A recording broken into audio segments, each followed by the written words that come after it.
Morning everybody, welcome to the ILS Wholesale Blanks tutorial page. Thanks for joining me this morning, or this afternoon if you're watching in the afternoon. I'm just going to show you today how to sublimate one of our new products. We had them in over Christmas as a sample and I've actually just extended the range. So those are your Sublimation white, here you go, Sublimation white placemats. Absolutely fantastic, and I'm actually going to do one for Mother's Day, so I've got a Mother's Day design that I'm going to show you that I'm going to put on there.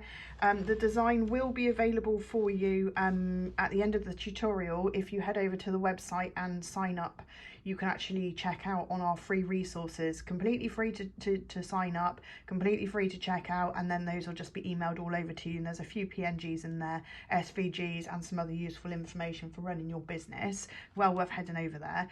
But for today, I'm just going to show you within the wholesale section of the website where you find them, and then I'm going to show you how I'm going to sublimate them. So let's get started. So we're in the ILS, or the I Love Surprises website at the moment, and you will find them under, they're currently residing under soft furnishings. If you scan through to the second page of our soft furnishings, again, as I always say on these videos, please ignore the price points on here. These are my retail prices. They are not what you guys are going to be selling wholesale, be buying them at wholesale. If you scan down to here, you'll see the white sublimation rectangle placemat. So they retail at £11.99, hence this price here. That's what I'm sending them to my customers as. As a wholesaler, you will be able to buy those in from me at £3.25 each. So that's where you'll find them in here. You can see I've just put an example of the Christmas one that we did this year that we were selling. And this one we are going to do as a Mother's Day one. So now I'm going to nip across to Canva and show you the design. The design I have actually already... So the design I've already done, this is our Christmas design, and that's actually available as well in the SVG file, on PNG file over on our free resources, and the second one as well. And this is the Mother's Day one that I've just been messing about with, so that's the one that we're going to do today. Dead simple as always. I have already done this, but I will show you the steps just so that you've got it. So you head here on the right hand side to Canva, share, download. As always, I've titled my design with Mother's Day, and you just basically download the page that you want to download. Simple as that. You then head over into your software that you're going to be using.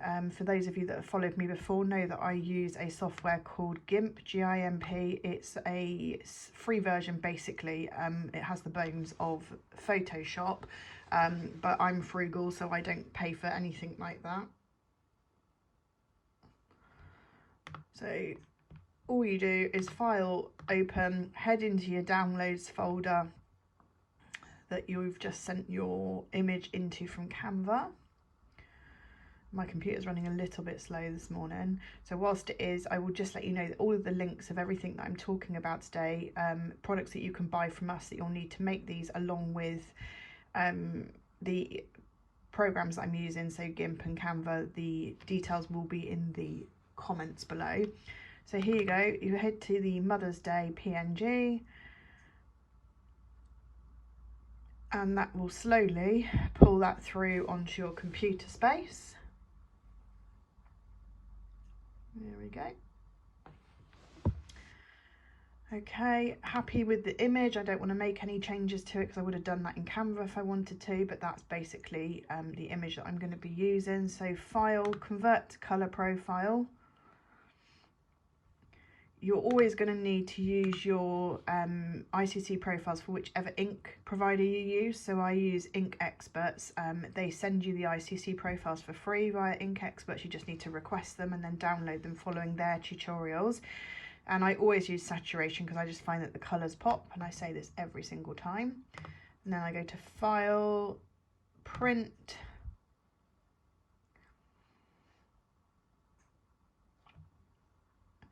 Check that it's on the right printer that I want to use this morning, which it is. I always head over into image settings and just make sure that the sizes are correct for the size of the board, which they will be. And if you're taking this PDF and this this document, then this document will be the right size for your printer. And I always double check under preferences and more options that the mirror image setting is on. Now, had you change anything, you'd need to hit the apply button, which is greyed out for me because I've not made any changes, and then you just hit print. And I will be back with you in my studio to show you how we're going to wrap and print this. Okay, so we're back in the studio and we have our rectangle board. Now, the first thing that you need to do with these guys is ensure that you take the clear plastic cover off of them, and it can be a little bit fiddly, but if you get your nails right under the corners, you can see I'm doing there, and just peel it back. It always, actually, you can tell very easily because it always looks like they're a little bit darker, maybe even I would say they look a little bit grubby. But you basically need to take all of this plastic off, and it is tough. It's been put on there well.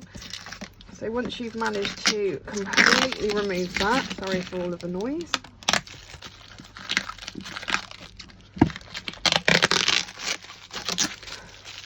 you're left with a nice high shine board. I've got my print, I've just printed that out, and there you go. Obviously everything is backwards on it. Really pleased with the way that print's come out. So then what I basically do is I put my print down first. I turn my board upside down because I'm going to make sure that I've got it centralised. There will be a slight amount of overlap on the images that I send out, and that's just, it's probably personal preference, to be honest. I like to have a little bit of an overlap so that I know that my colours are going to fit on there. It's going to get right to the end and you're not left with any white lines. So if you just slide it around until you can't see, I'm just basically lining it up with the bottom line. And I've used my HTV Romp paper for this because that's my favourite paper. And then all I do is I just run my fingers under there. See my little bit of sublimation tape. Stick that down there.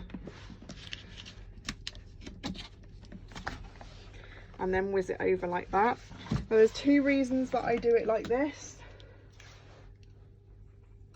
The first reason that I'm sticking it on two sides, I'll show you again in a second, is so that when I've come to the end of the pressing process, I can just flip one of these pieces up and the other side will act like a hinge, so I can check that it's printed, and then if for any reason it hasn't, I can just pop it straight back down and make sure that it is printed. There's nothing worse, is there?